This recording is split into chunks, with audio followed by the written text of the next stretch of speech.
جن لوگوں کو ٹینشن بہت رہتا ہے، سن لو، جن لوگوں کو بہت زیادہ دماغی الجھن رہتی ہے، جو لوگ بہت زیادہ دماغی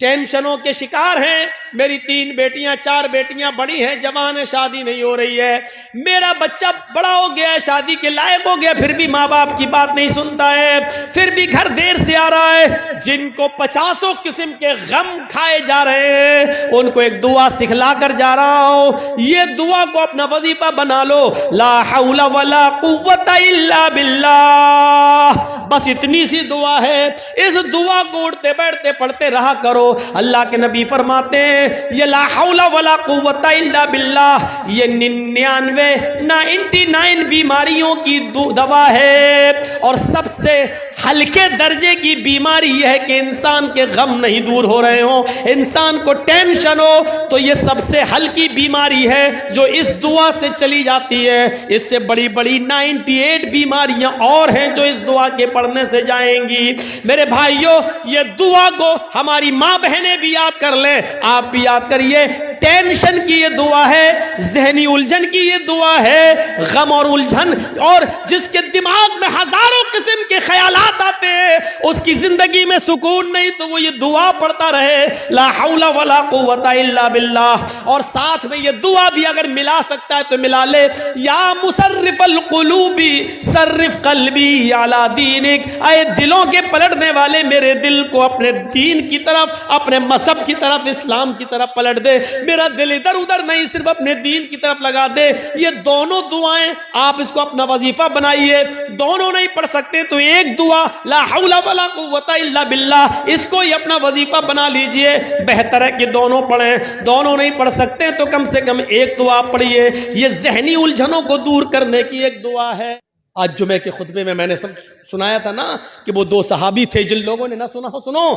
جن کے کپڑے کی دکانیں پاس پاس تھیں، ایک صحابی کا کپڑا بک گیا، دوسرا کسٹمر آیا، دوسرا بھی بک گیا، تیسرا کسٹمر آیا اسی دکان پر، تیسرا بھی کپڑے کے تھان لے گیا، چوتھا آیا، اس نے چوتھا بھی اسی کو دے دیا اسی دکان نے، 5واں کسٹمر آیا اسی دکان پر کپڑا خریدنے، دکاندار کہنے لگا نہیں اب وہ کپڑا میرے پاس نہیں ہے،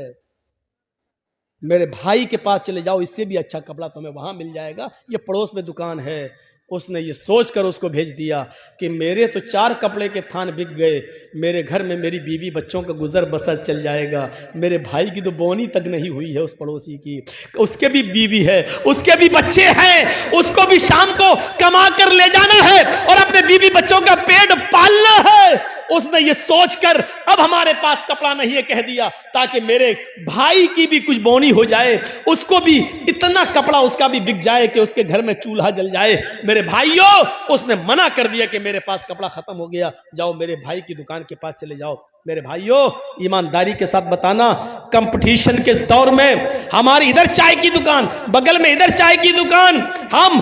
دوسرے کی دکان پر آنے والے کسٹمر کو بھی اپنی آواز دے کر بلا لیتے ہیں، ہم یہ رکشہ چلا رہے ہیں، ادھر دوسرا ہمارا بھائی بھی چلا رہا ہے، اس کے پاس آنے والی سواری کو بھی ہم کھینچ لیتے ہیں، کتنا 20 روپیہ نہیں، آؤ ہم 15 لیں گے، آؤ بیٹھ جاؤ، ہم اس کے بھی منہ سے روٹی کا لقمہ چھین رہے ہیں۔ ہمارے گھروں میں برکت ہو تو کہاں سے ہو، ہمارے بچوں کو بیماریاں نہ لگیں تو کیسے نہ لگیں، ہمارے ماں باپ کو بیماریاں اور کینسر جیسی بیماریوں میں ملوث نہ ہو تو کیوں نہ ہو، کیونکہ ہم نے روزی روٹی کے سارے ناجائز طریقے استعمال کر رکھے ہیں۔ ہم تو اپنے بھائی کی خوشی دیکھنا ہی نہیں چاہتے ہیں، ہم اپنے دکان کے ہوتے ہوئے دوسرے کی دکان پہ کسٹمر آتا ہوا دیکھنا ہی گوارا نہیں کر سکتے ہیں۔ میرے بھائیوں، اسلام کی تعلیم یہ تو نہیں تھی، اسلام کی تعلیم یہ تو نہیں تھی